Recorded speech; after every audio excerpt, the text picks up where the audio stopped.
ভঙ্গ করে তোলা হয়েছে।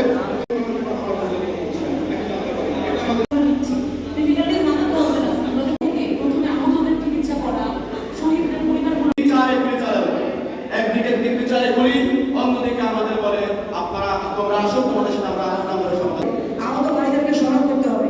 আসলে আমি আরো দুটো ভাইয়ের নাম স্মরণ করতে চাই, শাওন এবং সোমান ভাই। আজকে আমাদের আসলে রিসিভ করতে যে যারা দুজন আহত হয়েছে, আমরা গভীরভাবে শোকাহত যে এই দুইটা ভাই আমাদেরকে রিসিভ করতে যে এনসিপির জন্য স্বেচ্ছায় শ্রম দিতে যে তারা আহত হয়েছে।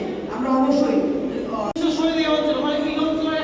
বাচ্চা থেকে বয়স্ক প্রত্যেকে কিন্তু বুঝে গেছিল যে বাংলাদেশের এই অঞ্চল কেন্দ্রিক অথবা সারা বাংলাদেশে আওয়ামী লীগ কি পরিমাণে ফেসিবাদ টাইপ করেছিল। এই জোনটাকে বলা হয়তো আওয়ামী লীগের